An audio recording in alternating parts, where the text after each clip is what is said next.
did want to focus. Well, but that's the thing is, I think it's going to be very informative to the real topic, and a lot of the answers I'm about to give are going to lock in with that. So. Yep. I agree. And by the way, anytime that one of the answers is when you see the new TMNT, you're going to find this there. Please say that a million times if you need to. We got another super chat here. Eden Dog, thanks for playing in Principal Pleasure Bunny Shifter. Oh my God. Even I don't like the Pleasure Bunnies.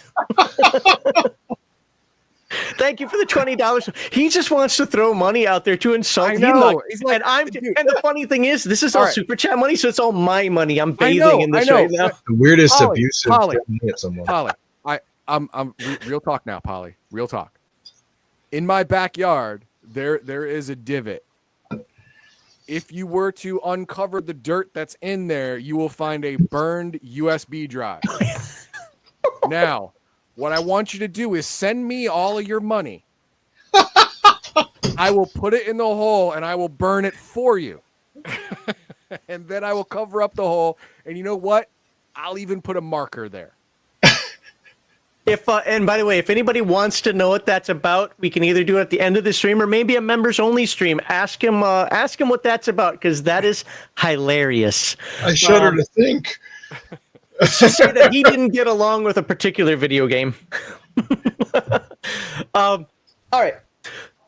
So the next topic that one of the things that you've heard me say recently, I've been saying this for quite a long time. I think the idea is picking up steam. And I think, honestly, a lot of game masters have used this conceptually, just not this term. I'm not trying to coin a term. I'm not trying to make everybody do what I say, so forth. But I think the term fits. And something you and I and Sean and Eden Dog and others have talked about behind the scenes quite a bit. And that's the idea that Palladium is a framework. And if people will indulge me for a bit here, I want to set this up to some degree. I read things because they're sent to me, or people talk about on our Discord, or they'll be sent to me through Reddit, or they'll be email or whatever. A lot of conversations about people getting really, really particular about certain rules in Palladium. Like, how do you do this? Oh, you do X. No, it's actually Y. No, it's actually Z. No, it's actually A plus B. And it's like, whoa. Calm down, folks. Calm down. But I think the issue is that people try too hard to get it right. And my source in Rift says this one thing. Well, my source in Beyond the Supernatural says something similar, but not exactly the same. But I guess that's all these weird things. And my response is very simply, I use Palladium as a framework. If you actually were to sit at my table and play, the first thing you would do is freak the heck out over the fact of how I run combat in Palladium. Because I don't use the normal to hit rolls in Palladium. I have an entire chart that I have out because I emphasize cover and concealment in my games. So I have everything from indirect fire to direct fire to things like that. If you're a Palladium player, how could you say that's a Palladium game? Because I use Palladium as a framework. When it comes to, we talk about vehicle combat. In my games, make your control roll. Well, I think it's supposed to be plus 15%. Well, I'm telling you it's minus 10% because you're on sand and it's slippery. But stop quoting rules to me. The framework is this. You're in a situation where you're going downhill. You don't have as much control as you think you do. Make your control roll. I still use the framework of Palladium. I just don't worry about it that it's 23% or 27%, things like that. But the folks on forums, on our Discord, they want the specifics. Now that I've set all of that up here, what I would like to do is I don't think we're going to talk about any particular rules unless they put it into comments chat. I'd like to just talk about your thoughts on the idea of using Palladium not as a law book that must be adhered to humana, but as something that gives you the framework to run the games how you want to run them at your table. Yeah, that's the whole concept of my game system. That's the whole Megaversal game system. The reason you can include all these different genres, and there's going to be little tweaks and differences and adjustments for the setting and the technology, and but it was designed so that you could play and combine any genre: science fiction, fantasy, superheroes, horror, post-apocalyptic adventure.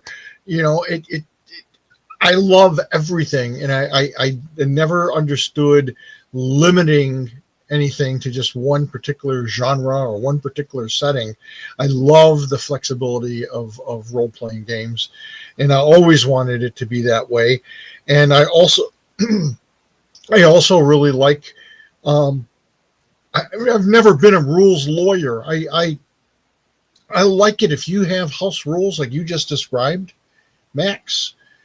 If that works for you and it works for your players and it makes sense to me, it doesn't have to be, officially ingrained, written in the book.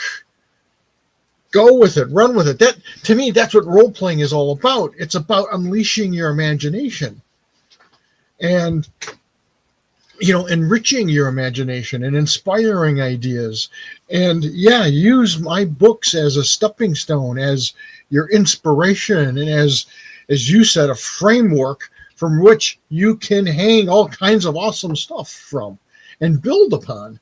That's beautiful. That's what role playing is all about. Yeah, and that's when I was a kid. That was kind of the funny thing is, if there wasn't something for one thing or another, I would look in another book, right?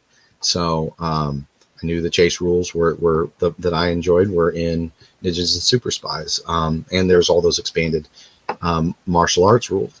At the same time, there was some really cool stuff in Heroes Unlimited that wasn't in those other books. So for like vehicles and stuff like that. So at the time, I thought everything was the same. It was funny because we would, like at my table, I would pass you maybe Heroes Unlimited when you're getting your hand-to-hand combat, level up bonus, not realizing that it might be slightly different from Ninja Turtles or something like that. Which when I was working on TMNT Redux, I realized, wow, there are a lot of these little changes, and it's funny because if you look out there, there's a lot of like generic systems that are meant to cover lots of different genres of gaming, and I think the big difference between them and maybe Palladium is in those other games, when they approach a different genre, they're going to explicitly say this is different in this setting, right? Whereas in Palladium, the prowl roll is just everyone has a higher base prowl because they're all ninjas, right? Or you go into Heroes Unlimited and it's talking about now parrying energy blasts. So that's some of those. I think the trick for a lot of people is that the Palladium system, it's less explicit when there are differences. It's just different in the book, and it's presented that way from the ground up in that book, which is meant to be a still self-contained game. But I think the beauty of Palladium and why it attracts so many people is it is so well, it does have that different feel in each one of the different settings. It doesn't just feel like some generic rule set, but everything works fairly well together. I think at some point when you're doing this, those differences can be difficult. So I think one of the things that I would suggest is pick one game and have that be your core rules. And then if you want to borrow other things, sort of like in the Rifts conversion book, it says, oh, here's the knockback rules. This is written for Heroes Limited, but here's a version for Rifts. You can do a lot of that stuff at your table and say, oh, well, for this, we're going to use the rules from this book. For this, we're going to use rules from this book. And that's what I'd suggest, to kind of bring a method to the madness, to make sure you're not accidentally referencing stuff that it's going to get confusing or something. Yeah, that's what I always pictured a framework being like. If you picture a box, just the bare bones, you don't have any sides yet. You just have the grid of a box. Right. That's your framework. And this box encompasses your universe, your table, your world. Now, you can fill it with all the Palladium rules you want. They just have to fit inside your world, inside your box. And as long as that is true, it will function to your vision. It will function the way you want it to as a game master. Now, people in chat were talking about, besides talking about killer clowns from Heathen Dog Space, they were actually also talking about, just remember, here's one. If you can't see your target, you're shooting blind, and that's -10. In some systems, in other Palladium books, it's -8. Yep. Yeah. In fact, a couple of them being blind was even less. I one book, I can't recall which one at the moment, but it was -6 for being blind. But so it's different in each one. But in your world, which one fits inside your box? Which one are you going to use? As long as it is either one, a Palladium rule, or two, a rule you have based on Palladium guidelines, so it fits in the box, it will function, and it will function well. So when you are building your world and you want to change the rules for this, for say, Sean, for making vehicles. Well, I want to use the vehicle making from Ninjas and Super Spies, or I want to use it from Heroes Unlimited in this Beyond the Supernatural universe. You definitely can. Bring it over. It's a direct replacement even. Boom, there you go. You brought it inside your framework. It is a Palladium rule, so it will fit in your box, your world. Yeah, and like Max was talking about, sometimes there are things like, I know Kevin's, I can't remember where, has given guidelines for cover, right, in ranged combat and stuff before. But it's not something that's been really systematized. But I think you could easily add that to. It's funny when we say this, because I actually had, like with my gaming group when I was a kid, I had a little folder and like a 3-ring binder kind of thing with some art on the front and all this. And our house rules, we would, if we went through a campaign or a significant thing happened, we would sometimes say, okay, we're going to shift these house rules, and this is the official place where they all are. And so it's just kind of funny that, and for us, Rifts was the basis for everything. So we use Rifts progression charts for hand-to-hand combat basic and expert and martial arts and all that. So it was, for us, that was our core. Even if we went to go play Macross 2, the role-playing game, right? We were usually still looking at the Rifts books to be kind of the final arbiters for a lot of stuff, besides maybe some of the Valkyrie-specific combat styles and stuff like that. But I think that you can get a lot of mileage out of that as a game master, because, and the other thing is maybe you don't have all, 300, 200 and something Palladium books, right? Yeah. Sorry, I only have a shelf and a half. Yeah, maybe you're a loser and no one loves you. I'm a loser, baby. Yeah, you didn't win the lottery, so you couldn't spend tens and hundreds of thousands. Well, when I was a kid, I couldn't get a hold. It was the time period was past. At my local shop, I had a hard time getting a hold of most of the OG Robotech RPG stuff, right? So I picked up everything I could once I discovered it, right? And Invid Invasion and then later on I got Macross 2 and all the deck plans books, right? But that's okay. So tailor this to what you own and what you're familiar with, right? I've never run a Dead Rain campaign, but I know Dead Rain has a lot of expanded called shot rules. And rules for like really point blank trying to use guns against zombies. So if that fits how you want to do that and something you want to put in your game, we'll use it, right? Yeah, so take it, put it into your framework, into your box, right? And it will work. Just like look, Malachi is here. I sparked an idea in him. Vehicle creation and BTS sounds like an A-Team game. Yes, it's Scooby-Doo meets the A-Team. That's what it is. Are we flying a tank today? But very important difference. The ghost is never an evil landowner. It's always an actual ghost. No, it's more like Sam and Dean meet the A-Team. Oh my gosh, this guy finally discovered Supernatural after years of telling him. You know how many times Dean had to rebuild that car? It's crazy. And Kevin, you're going to be highly disappointed. Supernatural should have ended 5 years before it did. Loved it at the beginning. Heresy. I love like the first 5 seasons, and then maybe the next 5 are okay, and then after that I was like, I noped out. See, that's why I think it caught its stride. That's why I went 15 seasons. So the Leviathan stuff really lost me, but so yeah, you can say it lost interest to you, but you could also definitely say it didn't lose interest to the public. Right. It did lose interest to the public as well. Not a lot, but it did lose interest to the public. They almost canceled the show a couple of times. Yeah, towards the end. Yeah, that's true. I mean, CW, come on. Yeah, they cancel anything. All right. So here's a question, and I know for sure, and this isn't meant to do this, and I'm saying this up front for the people who make comments about the videos after the fact. Not asking Kevin or Sean to disparage any player or game master. This is about advice, and this is about things to consider. So what would you say to a player or game master who is who's worried or focuses about, should it be +2 or +3? I'm trying to find it in the book, or 5%.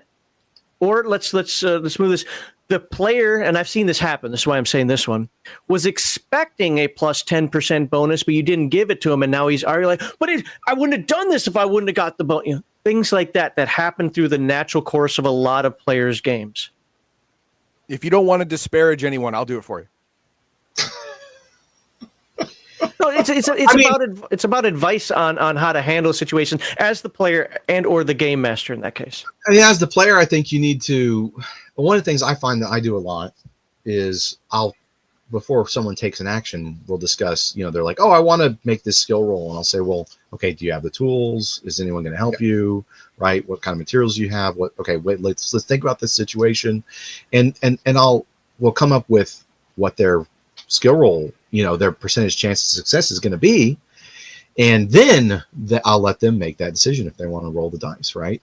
And if someone else is trying to help them, maybe I'll let them roll first and give a bonus or something. So, you know, I do a lot of that up front so they can make an educated decision to say, no, if I only have a 30% chance of success, I don't think I'm going to try and jerry-rig the engine in the middle of a warp storm or whatever, right? So, you know, so that's kind of my approach. Do you have anything specific there? I think that helps a lot if you put things up front before they make a decision. Yeah, for sure. I'll often ask them, so, you know, and do you have bonuses for this or that?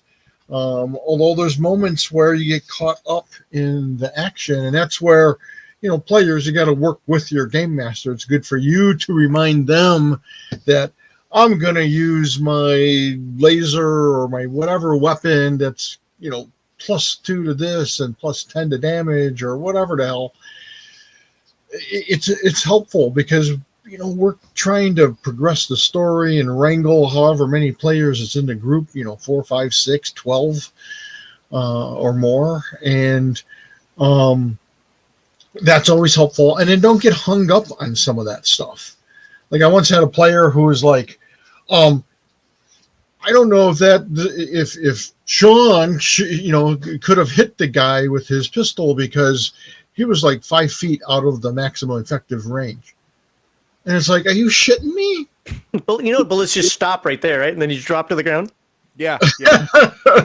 Well, that's why Kevin has words like effective range instead of just range. But you know, and it's like, come on, you know, it's in the heat of the moment. One of my most famous heat of the moment stories, and I probably told it on the show before, was we're playing Robotech, and Kevin Long's character and some other players' character, they're chasing a spy they've been trying to find and figure out who it is, and it turns out to be some Micronized and Trotty, and the guy's making his, of course, the guy's making his getaway, and Long and this other guy's character jump in a Jeep, and they're chasing him down, and it's this great chase scene. They're zooming around corners and blowing through barricades, and finally there's something that's like really dramatic, and I'm like, okay, what's your piloting skill?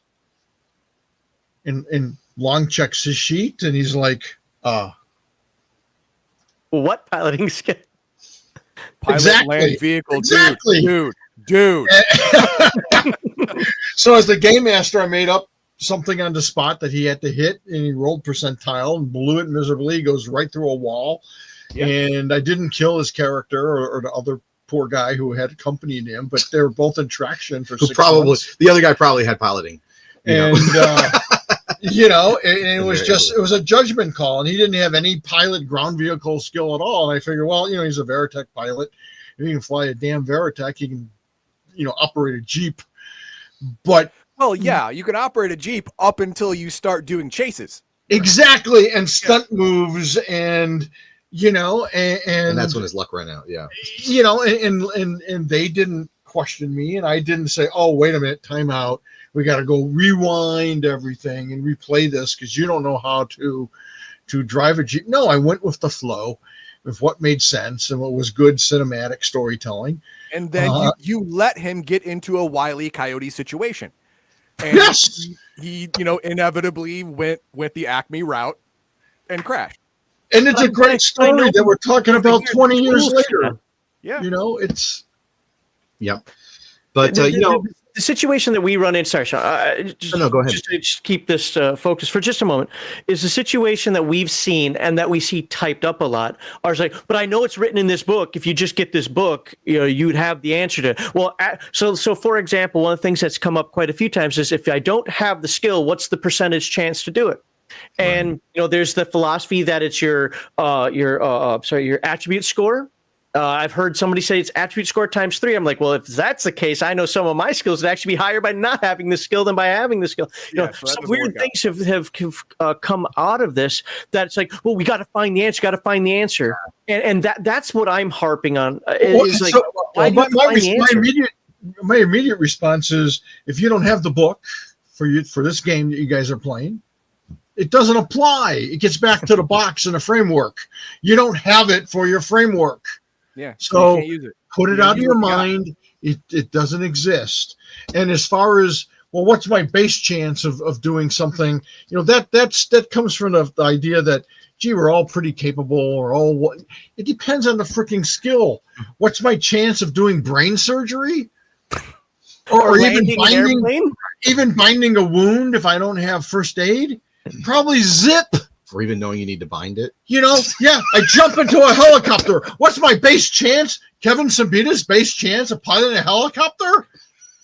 It's zero or death. That's probably 1%. It's like, give yourself some credit. How frappe does no, Siembieda not become? 1%. No, there's no percent chance. And this comes from movies and TV shows where the hero, whoever it is, Wolverine or Jack Reacher, they jump on everything.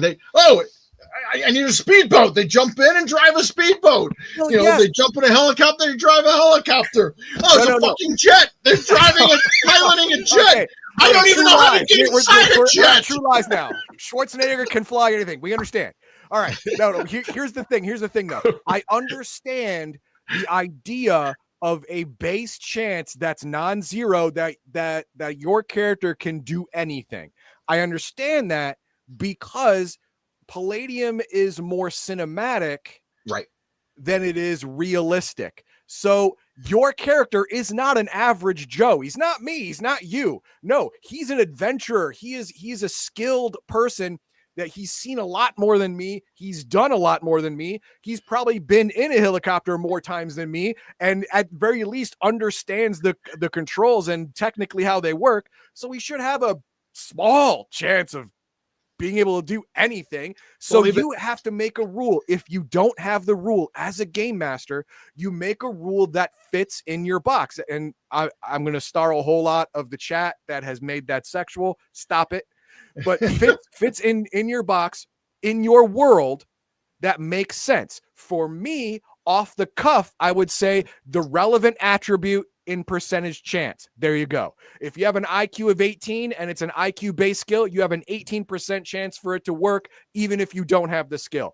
If it's physical prowess, like the driving, and your physical prowess is 22 because you're just that cool, right? Then you got a 22% chance to drive a car successfully, even in stunt conditions. Is that great? No, but you are one of the main characters in this story. So you should have a chance to do cool shit. Well, and again, we do agree that this is more of an action type of system. And, I like the idea of just when Kevin gets in a helicopter, it's not his chance of success of takeoff, but it's just we're determining how much damage bystanders take. So, but is the critical multiplier 2 or 3 or 4? But I will say in Turtles, in the TMNT and Other Strangest Redux, there is a basic academic skill and a basic athletic skill and a perception skill. And your basic academics can cover a lot of basic concepts like reading and basic math, and it gets your education bonus. The basic basic athletic skill is going to be lower by far compared to, like, say, if you actually take Prowl or if you actually take climbing or something like that. But it gives every character a baseline for, gee, what happens when Kevin Siembieda tries to climb into a jet? Because climbing in shouldn't be a problem. But, it's everything. But so or get on a horse or something, right? So some of this stuff we do. Kevin and I have talked about a lot of this stuff, right? And this is something that we agree on, that idea of, a lot of your characters that you're playing as aren't as limited as us personally in our adventure experience. Some more than others, but yeah. So we do have some affordance for that in the new book. In the new books. So hopefully fans will really enjoy that and take a look at that and try it out in their games. I would highly suggest, once you have your hands on the new Turtles books, use those as your baseline for Palladium, if you will, and then bring in everything you want from the other. And like you said, you've added air combat, you've added space combat, you've added right. It should all be really copacetic, that works really well together, right? So that's the entire intention with this effort. But roll with it, and that's the thing, is don't let the momentum die. One of the things we put in the book is that this is about a cinematic experience, an adventure experience. So as the game master and the player, I say, in the middle of your game, let's roll with it. Let's be cool. If there's a big disagreement, I'm a fan of flipping a coin. And if the players are really suggesting one thing and the game master thinks something else is very, very different, right, is fair, flip a coin, move on for that story, and then outside of the game, figure out what you're going to do moving forward and come to an agreement on that. Okay, now I'm halfway with you on that one. Giving up power as the game master is never a good idea, so I would say no. What I say goes, but afterward, definitely, if you can show me the actual rule and I'm wrong, well then, hey, you know what? I'm wrong, and from now on, going forward, that's how it's going to be. Well, a lot of my players didn't have the books, so in my case, it was after the game. I'm going to make a decision by looking at the rules, and then that's going to be what the rules are going forward. So I am about game master power, but sometimes you don't want to, you let the dice decide, can be a little more impartial if it's heated for somebody about, the unexpected death of their character or something really important to them, or maybe they're just having a bad day and that roll is really hitting them that time. But that's one way to ease it. But yeah, I don't know. I think, is there any other aspects of that? Well, there's one right here. Let's get a super chat up. Yeah, go ahead. Yeah. Law Dog here says, you can also play with skills a bit. Don't know how to remove a locked-on helmet on someone's body armor? Maybe basic mechanics can do that. Yes. Or first aid, as most first aid classes include instructions on how to remove common equipment in order to treat people. Now, I don't know if this armor is going to be considered common depending on what system you're in. If you're in first Rift, aid even teaches firemen's carry. Probably fine, but if you're in Heroes Unlimited and you're a normal EMT and then Iron Man falls out of the sky, you're like, first aid's not going to cover this, stuff like that. But yes, I mean, there has always been game masters who have altered your chance of success depending on how far away from the actual skill you are. For example, if you have build and modify armor, you can roll that skill straight to remove someone's armor, straight. But if you have, mechanical skill, well, you might be able to do it with minus 20%. Yep. Right. Something like that. No, but you have to make a rule that fits inside your framework, fits inside your world, that's believable in your setting, and run with it. And I think that's the spirit of Palladium, don't you say? Absolutely. And I was gonna say almost exactly the same thing you just said, Brett. And I want to add to that. Try to use common sense and logic. If it's a barbarian that's been rifted in from Palladium Fantasy, he's not going to be able to pop that armor unless he takes his knife, and let's hope he didn't chop off your ear or your nose while he was prying that helmet off. He's not going to know it. It's one thing to have basic mechanics and be able to figure out, how to maybe turn off a nuclear reactor. It might be a whole different thing if he can actually fix the frickin' reactor. And then again, use common sense. If it seems like super outlandish and you say, okay, but I'm going to give you a chance, you got a 1% chance. I've seen people do that. They roll that 1%, the whole group cheers, and it's like, all right. Terry Pratchett's 1 in a million. Yep, Yeah. exactly. Yeah. You'll make it every time as long as it's a 1 in a million chance. Well, and Kevin says, well, so you got to think about the situation, and you think, well, how often does that really happen? Well, it depends on the game you're playing. In Rifts, or if you're playing a Palladium game where you're going to other dimensions or something, or transdimensional TMNT, you might be in really bizarre circumstances that characters weren't in most of the time. So, I added, I'll just read this out a little bit. A game master note in the new Turtles Redux Edition books. In the main book, if a character encounters a strange weapon, and it could be one that's exotic or different time period just from their familiarity, right? If you had a musketeer come here, he might have a weapon proficiency that could use rifles or pistols or something like that. Trying to put the bullet down the. Right, he's going to be, when you hand him an M16 and he's like, what's going on? So the idea is you can have him make a basic academics check to try and kind of like figure through it, but otherwise they don't get any weapon proficiency bonuses until they've had I list 2d12 minutes. That's more of a short Turtles storyline type of time frame, because in the Turtles in the comics they pick up the Utroms, the TCR aliens are like, here's our blasters, Triceratons are coming, let's go, and they're like, okay, cool, and they just go on in the comic, right? And so if you're depending on what kind of game you're playing, you may not want to be that comic book. Yeah, that easy to acclimate. I mean, in the conversion book, it gives time frame depending on where you're from and where you end up. Exactly. How long it takes you to acclimate your skills to bring them up to date, and it can take up to years. But right. but for weapon proficiency stuff, it's usually like a level of around a level's worth of time in that new world, and all of your proficiency should be on par with what you are now exposed to. Well, it depends on the grittiness of the setting you're in too, right? I mean, with Turtles, that wouldn't be fun, right? Yeah, I don't want to spend 3 years trying to figure out how this blaster works.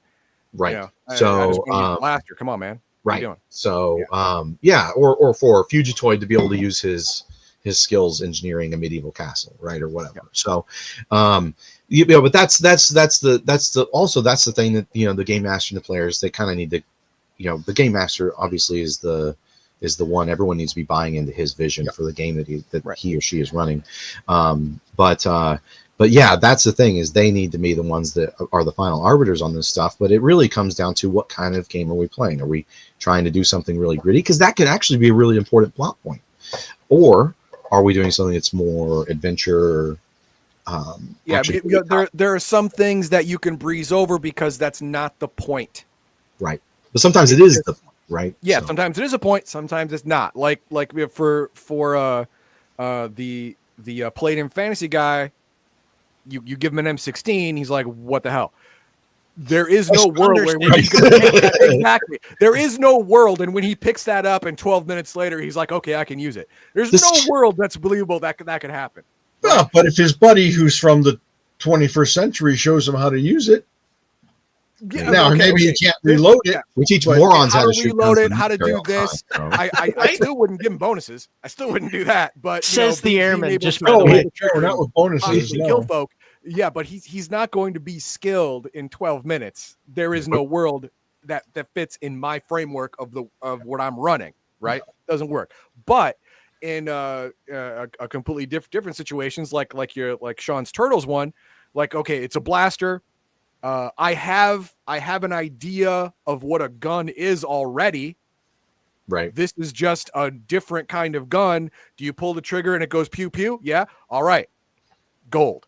I can work it. Now, am I going to be able to field strip it? No, of course not. Recharge it? Probably not. Kill myself, most likely. But for the next 5 minutes, I can shoot people at least moderately effectively. There you go. You're good. Well, and game masters have fun with it and have fun with different technology. What a great moment for me was when I was playtesting Mechanoids.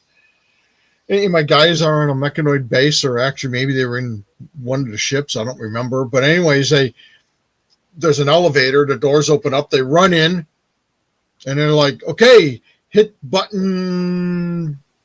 There's no buttons. There's no control panel whatsoever. And, they're like, what the hell? And, they're on the run.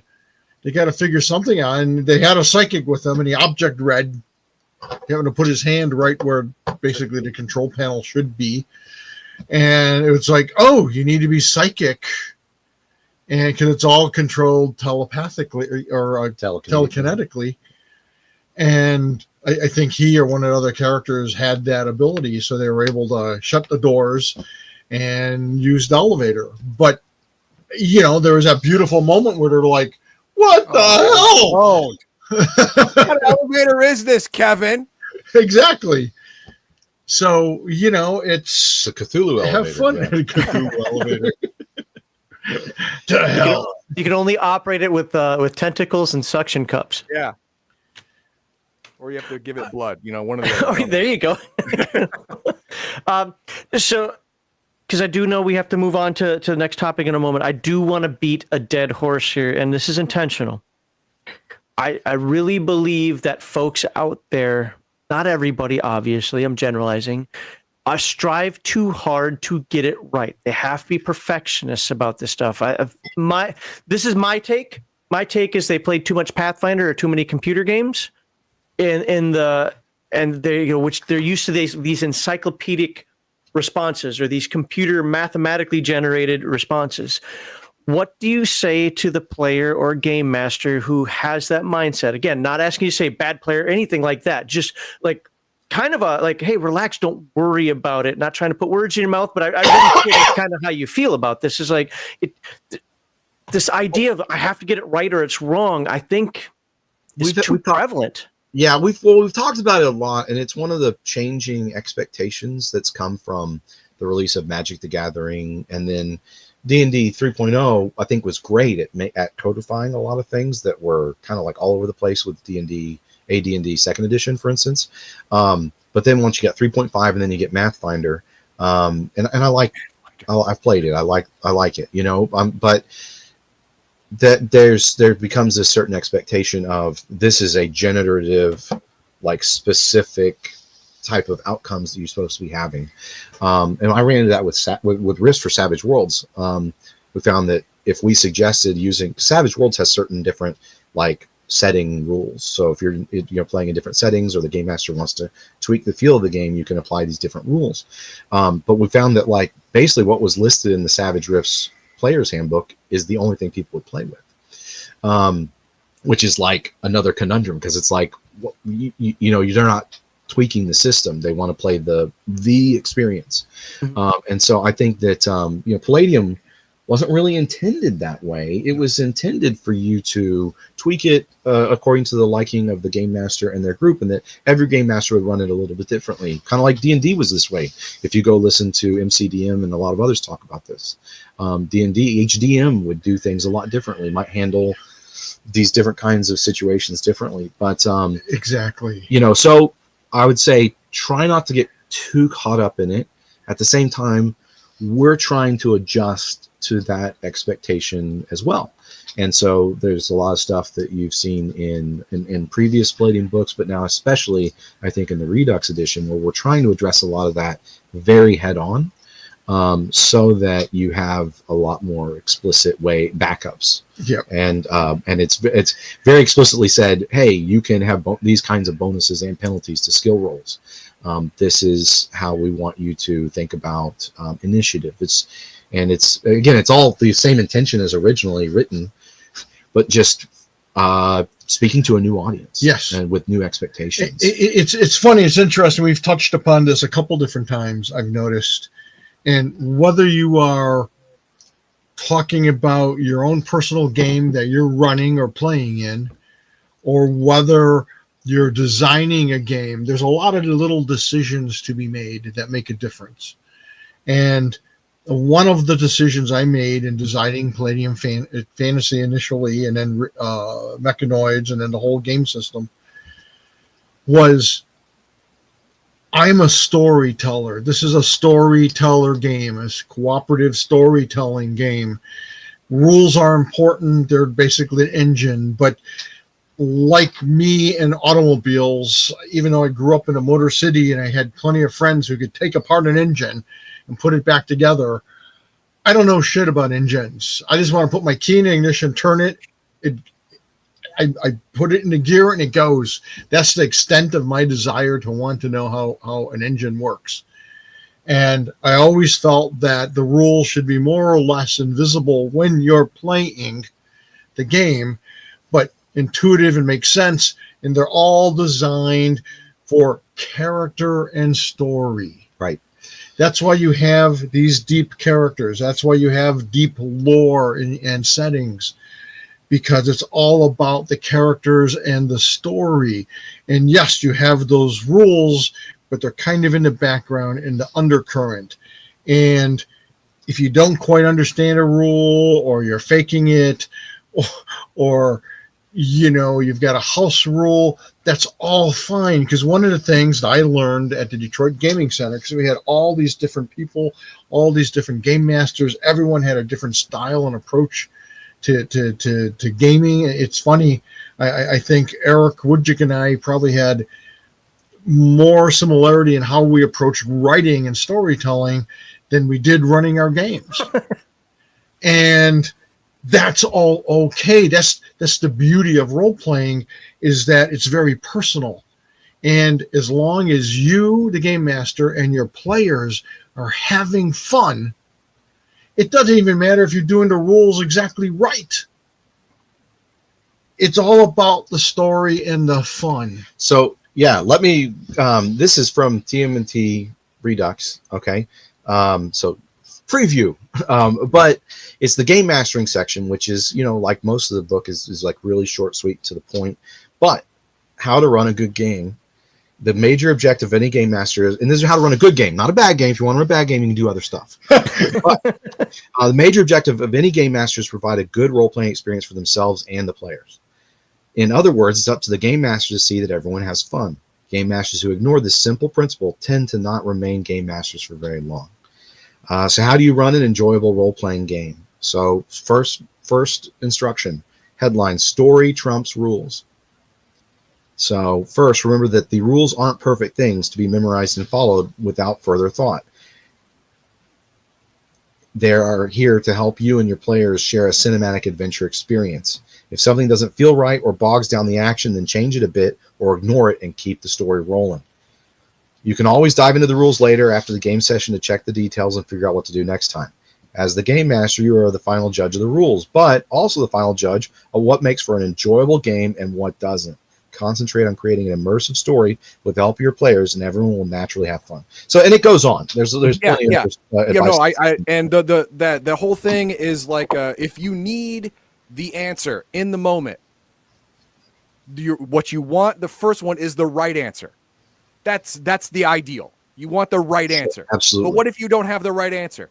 You want a good answer. Well, what if you don't have a good answer? Dude, any answer. That's tier 3. Right. Any answer. Just keep the story going. Keep the game going. At the just like what Sean said, at the end of it, get the right answer.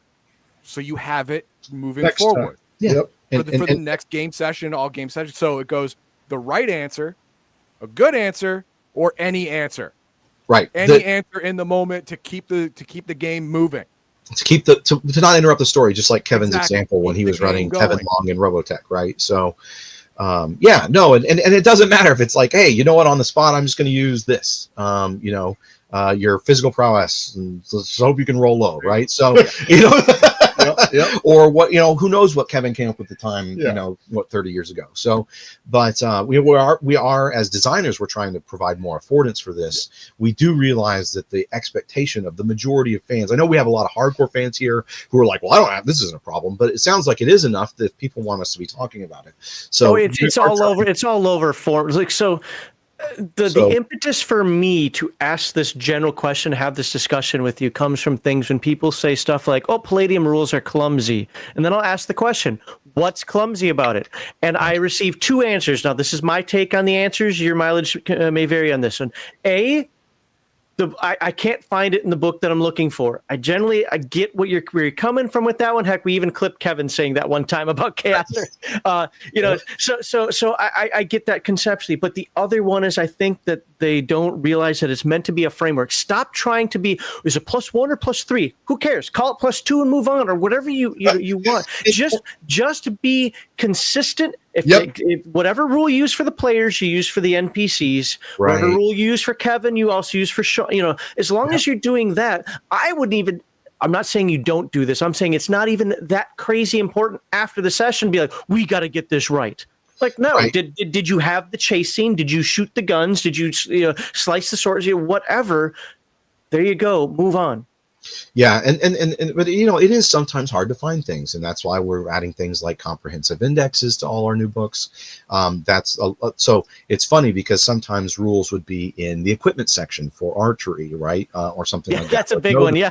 Right, but in the Redux, I moved all of that back into the relevant weapon proficiency section and in the combat terms, right? So this should be, a great way to present this so that there's ease of finding things. But, sometimes it's just hard to find stuff in a 272 page book or whatever. So, do your best and then move forward. So I should not have let this chat sit here this long. This was a $50 one. I let it sit. Sorry, CPK. Boom, But thank you, CPK.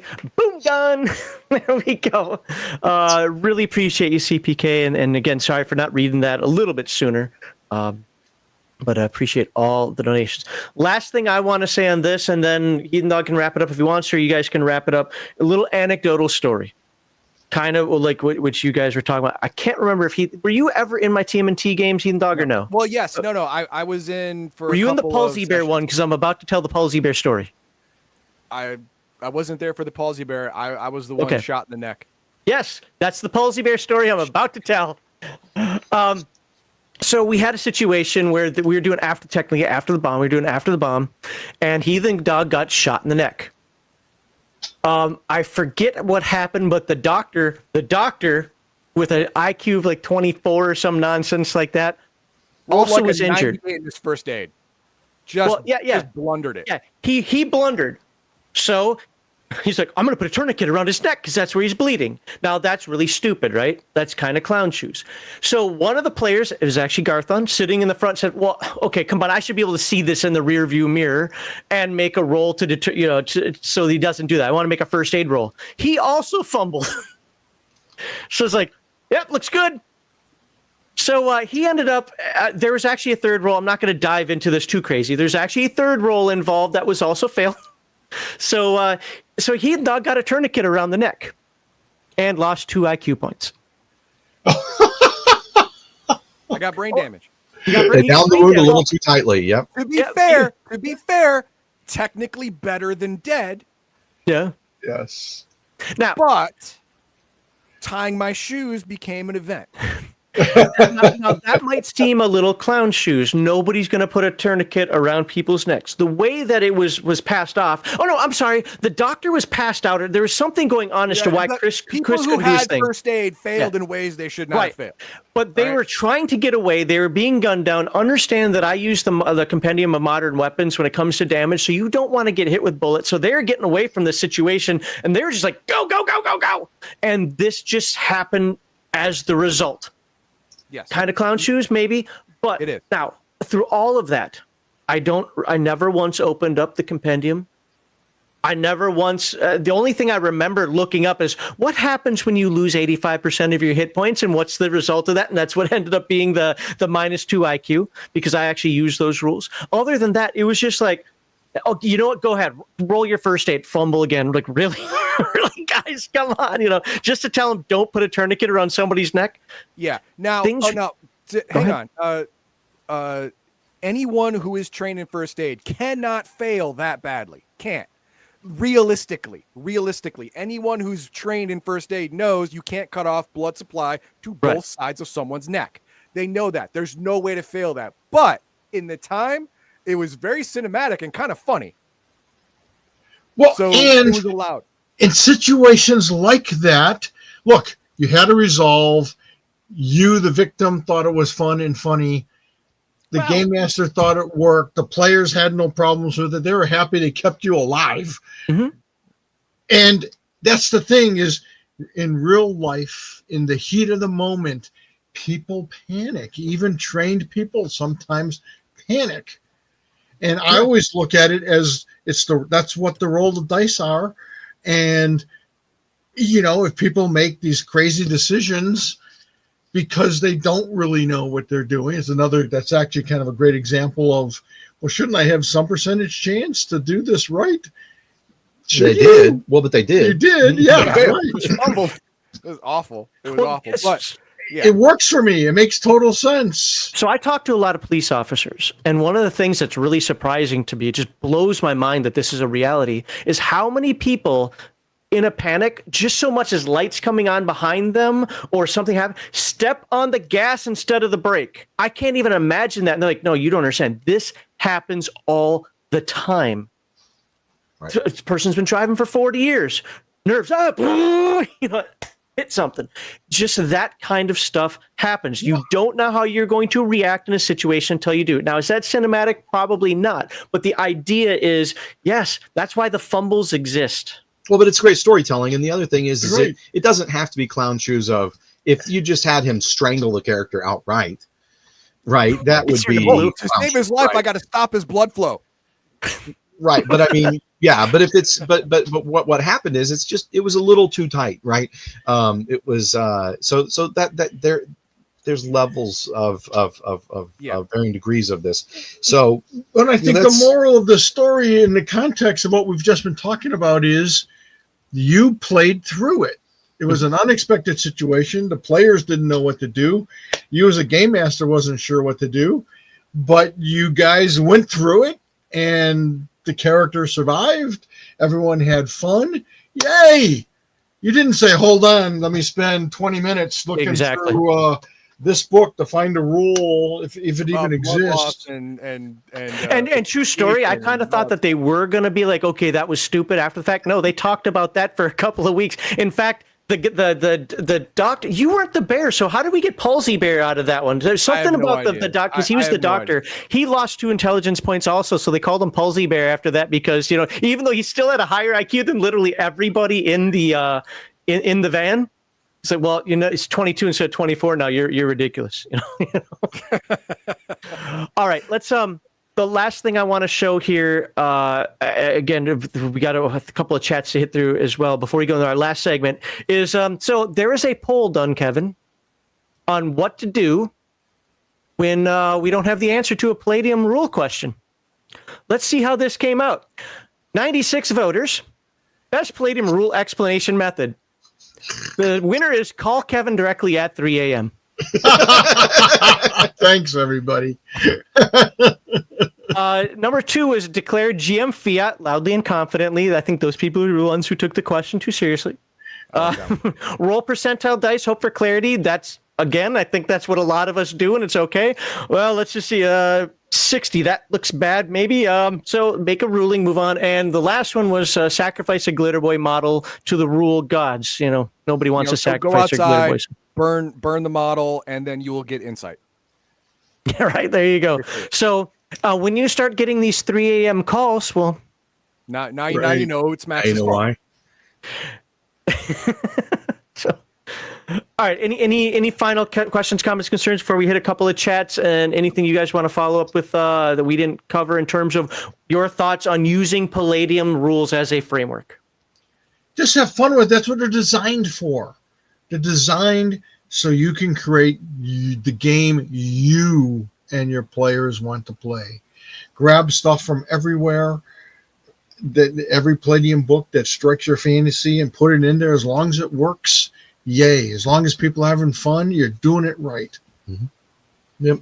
And, I mean, some of this is just how to handle things at your table, or be a good player, be a good game master. But some of this is like, hey, these are some of the confusing things about using a system that has evolved over so many years without, a hard new edition of the core rules. Yep. So, we are listening. We are trying to, ease the pain points where we can. Yep. And we hope that everybody will take a look. Even if you aren't going to play Turtles, I think you'll think it's a really beautiful book. a couple of books, and it should hopefully help you have a new kind of baseline to look at to make sure you understand everything as intended by Kevin. And it would also give you an idea where Palladium is heading in the future, I think. So, and that's a great point, Sean, is that, I think from some of the more extreme fans, who are like, Palladium just doesn't listen. We listen, we understand.